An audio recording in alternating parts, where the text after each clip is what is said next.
Fala galera! Aqui é o Sordo Dudu e hoje vamos falar sobre a Idade Média. Bora pro primeiro episódio? Mas antes, roda a vinheta aí!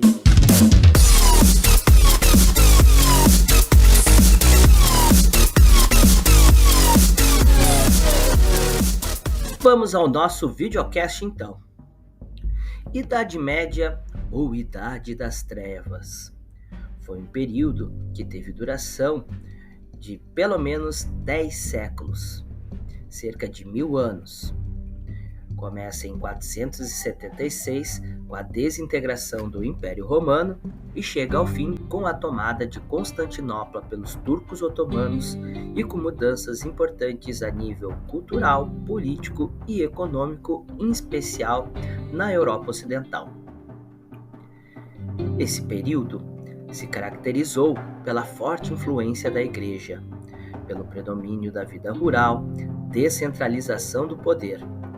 Havia um grande fanatismo religioso, havendo um predomínio de uma visão de mundo chamada teocentrista, ou seja, tudo era centrado em Deus, baseado na superstição, na fé, sem haver um pensamento racional rigoroso. Por isso essa denominação de Idade das Trevas, pois as luzes das ciências ficou em segundo plano, ou era até mesmo perseguido pelas instituições da época para manter o domínio no imaginário e no comportamento baseado nos preceitos religiosos que eram defendidos, principalmente uma ideia de predestinação e de obediência dos valores de Deus. O termo Idade das Trevas é considerado inadequado e impreciso, pois não reconhece adequadamente a complexidade e os desenvolvimentos significativos que ocorreram durante esse período histórico em vários povos do Oriente e do próprio Ocidente. A Idade Média pode ser dividida em duas grandes fases: a Alta Idade Média, que vai do século V ao século XI, e a Baixa Idade Média, que vai do século XI ao século XV. A Alta Idade Média, também conhecida como período medieval inicial, teve como características a desintegração do Império Romano do Ocidente, que ocorreu no século V e foi um evento fundamental e que marcou o início dessa fase, pois resultou na fragmentação política da Europa e no surgimento de reinos germânicos, como os francos, visigodos, ostrogodos, entre outros. Durante a Alta Idade Média, a Europa enfrentou uma série de invasões bárbaras, povos não romanos, incluindo os hunos, vândalos, saxões, entre outros grupos germânicos, e essas invasões contribuíram para a instabilidade política e social, além de saques e destruições de cidades e do urbanismo existente no período do Império Romano. Com a queda desse império, muitas cidades perderam sua importância e diminuíram em tamanho e influência. A vida se tornou predominantemente rural, que era o modo de vida desses povos, com pessoas dependendo da agricultura de subsistência. E assim vão se formando os reinos germânicos, onde começa também a se formar uma nova organização política, econômica e social, que ficou denominado como sistema feudal ou feudalismo, com a decadência urbana e ocorrendo assim uma ruralização. O feudalismo foi uma estrutura socioeconômica baseada em terras e serviços militar, na qual os senhores feudais detinham autoridade sobre os camponeses em troca de proteção. É nos reinos germânicos e francos que ocorre a disseminação do cristianismo, que foi uma característica marcante da Alta Idade Média. A Igreja Católica, herdeira do Império Romano do Ocidente, desempenhou um papel central na vida das pessoas, fornecendo estabilidade religiosa, social em meio à turbulência política, também dominando o imaginário coletivo e os valores morais e éticos, com uma constante preocupação com a salvação da alma após a morte. Os impérios merovingio e carolíngio são duas importantes dinastias que governaram partes da Europa durante a Idade Média. O Império Merovingio existiu durante os séculos 5 ao 8, tendo seu auge entre os séculos 6 e 7, e este foi o primeiro grande reino franco na Europa, pós-Roma. Ele foi fundado por Clovis I, um líder franco que unificou várias tribos germânicas e, sob o seu domínio, acabou se convertendo e convertendo a maioria dos seus súditos ao cristianismo, sendo depois reconhecido como um rei cristão. O governo merovingio era descentralizado, com os reis francos dividindo o reino, territórios que chamavam de reinos governados por membros da família real ou nobres leais, e ao longo do tempo o poder real dos reis merovingios vai enfraquecendo, enquanto os prefeitos do palácio, como os da família carolíngia, assumem o controle real do governo. O Império Merovingio foi eventualmente substituído pelo Império Carolíngio no final do século VIII, com a ascensão de Pepino o Breve e a deposição do último rei merovingio, Childerico III, em 751 d.C. O Império Carolíngio surgiu no final do século VIII e seu auge foi durante o reino de Carlos Magno, no final do século VIII e início do século IX. Carlos Magno, também conhecido como Carlos I, foi o mais famoso imperador carolíngio. Ele expandiu o reino franco, estabeleceu um vasto império que se estendia por grande parte da Europa Ocidental e Central, e foi coroado imperador do Sacro Império Romano Germânico pelo Papa Leão III em 800 d.C. O que representou isso foi uma tentativa de se reviver o Império Romano do Ocidente. Ao contrário dos sistemas descentralizados do Merovingios, o governo carolíngio era mais centralizado. Carlos Magno estabeleceu um sistema de administração eficiente e promoveu a educação e a cultura com construção de universidades e com um fortalecimento com a aliança entre Estado e a Igreja Católica.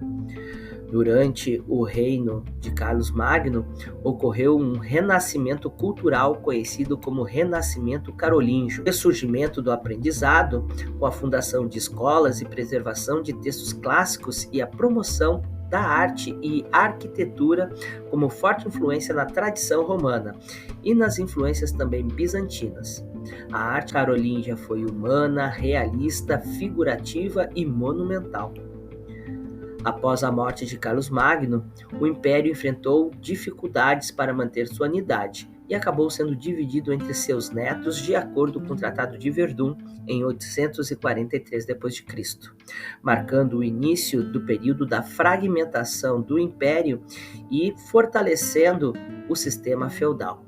Mas vamos detalhar o sistema feudal? O que caracterizou as relações ao longo da Idade Média? Bem, o feudalismo era um sistema complexo de relações sociais, econômicas e políticas, e que na sua forma básica era uma pirâmide de poder, tendo o rei, o soberano no topo, seguido pelos nobres ou senhores feudais, e depois pelos servos e camponeses na base. Havia vínculos de terra, que era o elemento central do feudalismo. A concessão de terras em troca de serviços ou lealdade era o que garantia que o rei tivesse bastante poder nas suas terras, e em troca do apoio militar e político com os nobres, eles dividiam suas terras entre vassalos menores, criando uma cadeia de lealdade e de dependência. Essa relação senhor-vassalo a gente chama então de vassalagem.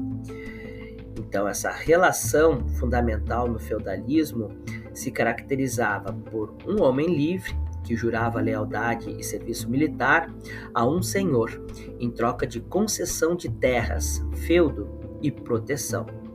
Essa relação era formalizada em um ritual conhecido como homenagem, na qual o vassalo prometia fidelidade ao seu senhor. Tinha várias obrigações e serviços o vassalo. troca das terras concedidas, incluía o fornecimento de serviço militar, normalmente no número específico de soldados por período, apoio financeiro em certas ocasiões, como o casamento das filhas do senhor e o aconselhamento político. Já os camponeses e servos, que estavam na base estrutural do sistema feudal, viviam o que a gente chama de servidão. Os camponeses de gleba, ou os vilões, que eram aqueles que viviam nas vilas e praticavam serviços, trabalhavam nas terras do senhor em troca de proteção e abrigo. Eles não eram escravos, mas sua liberdade era limitada. Os camponeses pagavam impostos e taxas ao senhor feudal e eram obrigados a trabalhar em suas terras por um certo número de dias por semana. Chamamos essas relações de laços de dependência pessoal, que é uma característica crucial desse sistema. Era a dependência pessoal entre senhores e vassalos, que a relação era marcada por obrigações mútuas, mas também por laços pessoais de lealdade e confiança. O senhor era responsável pela proteção e justiça, enquanto o vassalo prestava serviço e obediência.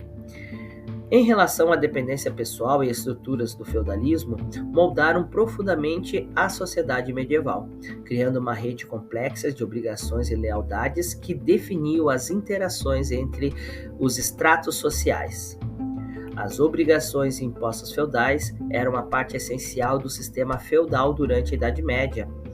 Aqui, então, vamos descrever algumas dessas obrigações e impostos feudais. Temos a corvéia, que era um tipo de trabalho obrigatório que os camponeses deviam prestar ao seu senhor feudal. Geralmente isso envolvia trabalhar na terra do senhor feudal, o manso senhorial, por um número específico de dias, que eram em torno de 3 a 4 dias de trabalho gratuito, realizando tarefas agrícolas, como arar os campos, plantar e colher. Havia ainda também o tributo em espécie, onde os camponeses eram obrigados a entregar uma parte da sua produção agrícola ao senhor como forma de tributo. Isso poderia ser uma porcentagem fixa da colheita ou uma quantidade específica de produtos agrícolas, como grãos, gado ou outros alimentos. Censos e impostos monetários, ou seja, além dos tributos em espécies, os camponeses podiam ser obrigados a pagar impostos em dinheiro ao senhor feudal. Esses impostos podiam ser cobrados periodicamente, como anualmente ou semestralmente, ou ocasiões específicas, como casamentos, heranças ou eventos extraordinários. Haviam também as banalidades, que era quando os senhores feudais podiam impor certos monopólios sobre serviços essenciais aos camponeses, conhecidos como banalidades.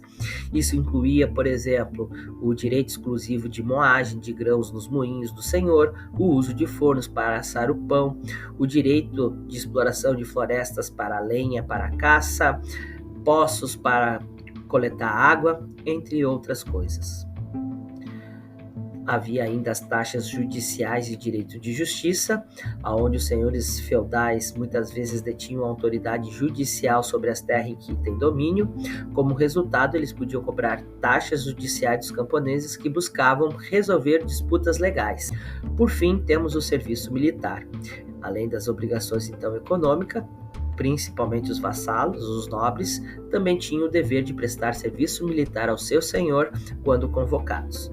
Isso poderia envolver a participação em campanhas militares, a defesa das terras do senhor ou o fornecimento de soldados para um exército maior. Durante este período também ocorreram avanços tecnológicos e agrícolas importantes, como o arado de metal, a rotação de culturas e o uso de moinhos d'água, que contribuíram para o crescimento da agricultura e da economia. Portanto, a Idade Média, apesar de ser considerado por muitos historiadores de visão eurocêntrica como o patinho feio da história, isso não é uma visão correta, e sim uma visão reducionista e inadequada, pois na Idade Média, assim como todos os outros períodos históricos, tivemos desenvolvimentos significativos dentro da Europa, mas principalmente fora desse continente, no Oriente Médio, Norte da África, Sul e Centro da Ásia, além de grandes civilizações que existiam na América e que até então ainda eram desconhecidos pelos europeus. Bom, galera, agradeço a atenção de vocês, peço aí que se inscrevam no canal, dê aquela curtida e sigam aí também a página, ativem o sininho. Tudo isso ajuda aí para o professor, né, tá produzindo mais videocasts. E deixo um abraço para vocês. Até a próxima. Fui!